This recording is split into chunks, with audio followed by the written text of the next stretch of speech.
এখান থেকে কয়েকটা ডাঁটা শাক তুলে নিচ্ছি আর সঙ্গে মিষ্টি কুমড়ো শাকও তুলব।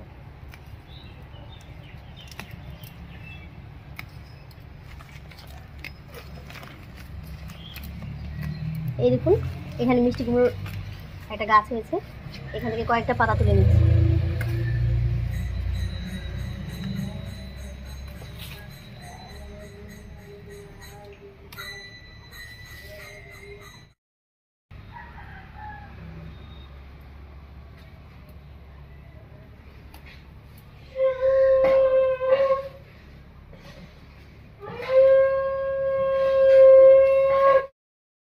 এখান থেকে কয়েকটা কুলেখাড়া শাক তুলে নিচ্ছি।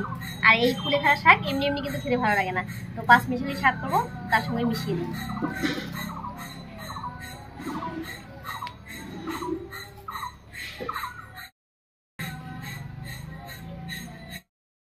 নমস্কার, ভিল কিচেনে সবাইকে স্বাগত জানাই। আজকে খুব সহজ একটা রেসিপি নিয়ে আপনার সামনে চলে এসেছি। আজকে 5 মিশালি শাক রান্না করব গন্ধরাজ লেবু পাতা দিয়ে। আপনারা সঙ্গে থাকুন, আশা করছি আপনাদের খুব ভালো লাগবে।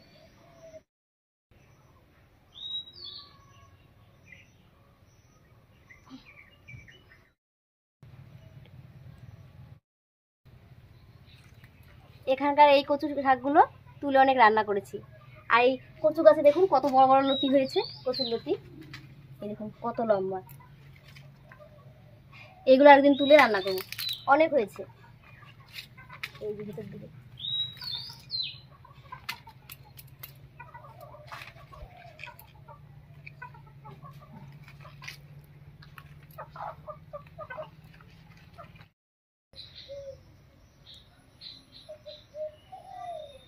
পাঁচ মিশালি শাক তুলে নিয়ে এসেছি, আর সঙ্গে নিয়ে এসেছি কয়েকটা গন্ধরাজ লেবুর পাতা, একেবারে কচি দেখে।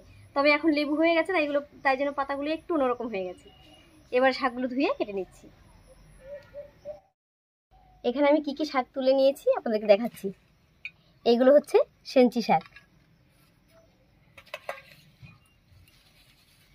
আর এগুলো ডাঁটা শাক। তুলেছিলাম কয়েকটা কুমড়ো শাক,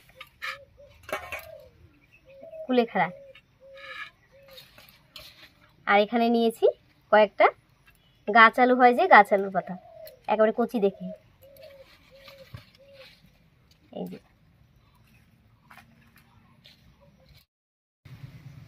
শাকটা খুব ভালো করে ধুয়ে নিয়ে এলাম, এবারে কেটে নিচ্ছি।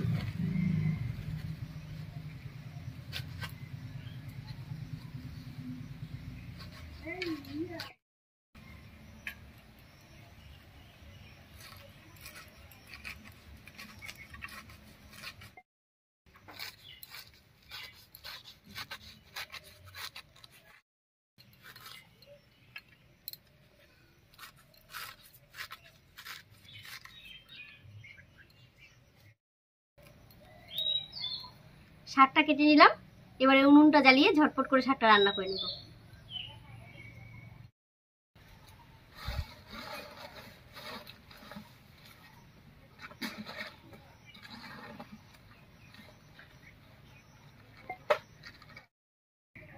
উনুন জ্বালিয়ে কড়াই বসিয়ে দিয়েছি, এবারে কড়াইয়ে সরষের তেল দেবো।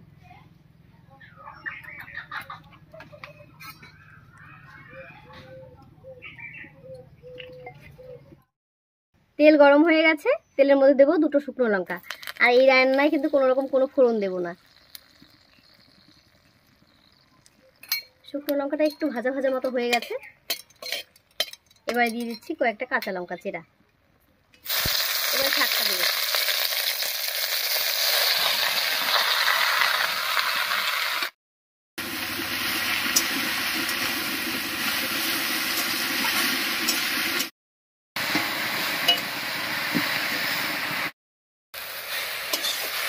শাকটা দিয়ে একটু নাড়িয়ে নিয়েছি, এবারে দেবো স্বাদ মতো লবণ। আর এই শাক রান্নায় আমি কিন্তু হলুদ দেবো না, তবে আপনারা চাইলে দিতে পারেন। শাক রান্নায় আমি হলুদ দেই না, এমনিতেই ভালো লাগে।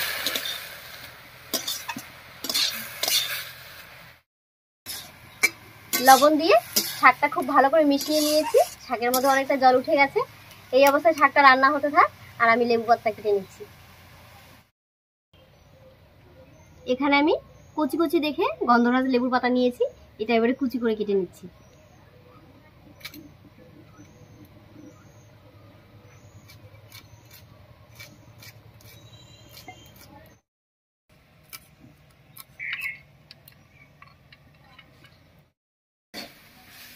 শাকটা রান্না করার সময় কোনো রকম ঢাকা দিইনি, এখনই তুলে নিয়ে এসেছি। সব কচি শাক এমনিতেই রান্না হয়ে গেছে।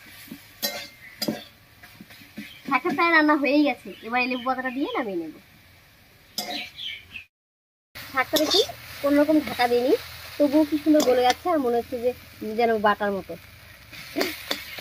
লেবু পাতাটা কিন্তু একদম শেষে দিতে হবে, তাই সবার শেষে দিয়ে নামিয়ে নিচ্ছি।